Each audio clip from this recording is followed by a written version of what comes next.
క్లియర్గా అర్థమైపోయింది.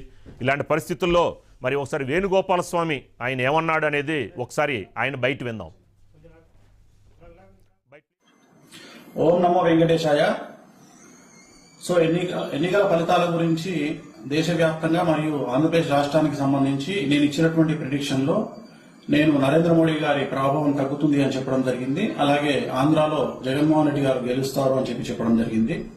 నాకున్నటువంటి విద్వత్తు, నా విద్యను అనుసరించి నేను చెప్పడం జరిగింది. సో నేను చెప్పిన దాంట్లో సెంట్రల్ లో మోడీ ఆధిపత్యం అనేటువంటిది తగ్గింది, ఒకటి జరిగింది. రెండవది ఆంధ్రప్రదేశ్ లో జగన్మోహన్ రెడ్డి గెలుస్తాడు అని నేను చెప్పినటువంటి ప్రిడిక్షన్ తప్పింది. సో జనరల్ గా జాతకాన్ని బేస్ చేసుకుని మాత్రమే నేను చెప్పడం జరుగుతుంది. సో చాలా రోజుల నుండి నన్ను విమర్శిస్తూ ఉన్నవాళ్ళు, నన్ను ట్రోల్ చేస్తూ ఉన్నవాళ్ళు ఒక లక్ష్యంగా చేశారు.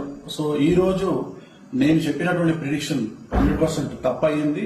దాంతో ఖచ్చితంగా నేను ఒప్పుకుంటా ఉన్నాను.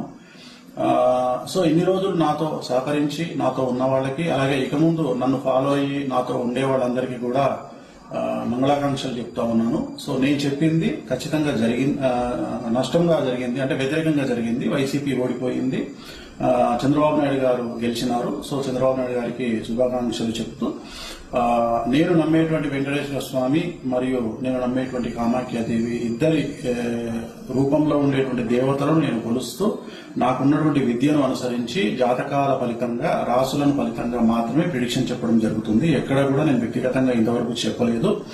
సో ఈ రోజు జరిగినటువంటి దీనికి ఖచ్చితంగా నేను వెంకటేశ్వర స్వామి వారిని మరియు కామాఖ్య అమ్మవారిని క్షమాపణలు కోరుకుంటూ నేను చెప్పింది తప్పైంది కాబట్టి ఆ దేవతలను నన్ను ఎల్లప్పుడూ నాతో ఉండేటువంటి దేవతలకు నేను క్షమాపణలు చెప్తూ నా గురుదత్తంగా వచ్చినటువంటి ఒక ప్రిడిక్షన్ ఇవ్వడం జరిగింది. అది తప్పు జరిగింది. సో మామూలుగా ఇలాంటి సందర్భాల్లో చాలా మంది చాలా రకాలుగా విమర్శిస్తా ఉన్నారు. ఆల్రెడీ నన్ను విపరీతంగా ట్రోల్ చేస్తా ఉన్నారు, విమర్శిస్తా ఉన్నారు. సో దాన్ని నేనేం ఆపలేను, ఎందుకంటే నేనేం భగవంతుని కాదు. నేను చెప్పినటువంటి ప్రిడిక్షన్ 90% జరిగింది. సో మిగతా ప్రిడిక్షన్లన్నీ మీరు చెక్ చేసుకుంటే ఖచ్చితంగా మీకు తెలుస్తుంది నన్ను ఫాలో అయ్యేవాళ్ళు. సో నన్ను ఫాలో అవ్వనటువంటి వాళ్ళు, నన్ను విమర్శించే వాళ్ళు, నన్ను ట్రోల్ చేసేవాళ్ళు, నన్ను వ్యక్తిగతంగా దాడి చేసేవాళ్ళు, నా పైన వ్యక్తిగతంగా నన్ను విమర్శించేవాళ్ళు, వాళ్ళకు నేనేం చెప్పలేను. ఎందుకంటే వాళ్ళు ఇంతకు ముందే విపరీతమైనటువంటి ట్రోలింగ్ లో ఉన్న వాళ్ళు, చేసేవాళ్ళు. సో నాకు సంబంధించినంత వరకు నేను మనస్ఫూర్తిగా జాతకాలు మాత్రమే చెప్పడం జరిగింది. ఎక్కడ నేను వ్యక్తిగతమైనటువంటి అభిప్రాయాలు జరిగిపోలేదు.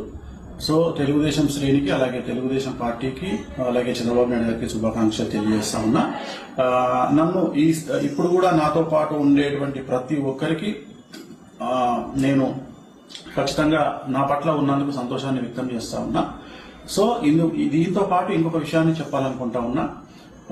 ఈ ప్రిడిక్షన్ తప్పవడం వల్ల, ఏది జగన్మోహన్ రెడ్డి గెలుస్తారు అని చెప్పినటువంటి ప్రిడిక్షన్ తప్పవడం వల్ల నేను ఒక నిర్ణయాన్ని తీసుకున్నాను. ఈ రోజు నుండి రాజకీయపరమైనటువంటి విశ్లేషణలు, ప్రిడిక్షన్స్ కానీ, అలాగే సినిమా పరిశ్రమకు చెందినటువంటి వ్యక్తిగతమైనటువంటి పర్సన్స్ కు సంబంధించిన ప్రిడిక్షన్స్ కానీ ఇక మీదట ఎలాంటి సోషల్ మీడియాలో చెప్పడం మానేస్తా ఉన్నాను. సో నేను ఇక్కడ ఫెయిల్ అయినందువల్ల, అంటే జగన్మోహన్ రెడ్డి జాతకాన్ని విశ్లేషించడంలో నేను ఫెయిల్ అయినందువల్ల, చంద్రబాబు నాయుడు గారి జాతకాన్ని విశ్లేషించడంలో నేను ఫెయిల్ అయినందువల్ల ఇక మీదట నేను పబ్లిక్ ప్లాట్ఫామ్ లో ఎవరి గురించి కూడా వ్యక్తిగతమైన జాతకాలని నేను విశ్లేషించను. క్రికెట్ కు సంబంధించి కానీ, అలాగే రాజకీయ నాయకులకు సంబంధించి కానీ, అలాగే సెలబ్రిటీలకు సంబంధించి కానీ, ఎవరి గురించి కానీ వ్యక్తిగతమైనటువంటి జాతకాలు విశ్లేషించను అనేటువంటిది నేను నిర్ణయం తీసుకున్నాను. సో ఇక ట్రోల్ చేసే వాళ్ళ బాధ్యత మీ ఇష్టము, దాన్ని నేను ఆపలేను. సో ఖచ్చితంగా ట్రోలింగ్ అనేది జరుగుతూ ఉంది. బట్ నన్ను ఆదరించే వాళ్ళు, నన్ను నమ్మేవాళ్ళు, నా ఫాలోవర్స్ మాత్రం నాకు అండగా ఉన్నందుకు వాళ్లకు నా మంగళాకాంక్షలు తెలియజేస్తూ ఓం నమో వెంకటేశ్వర.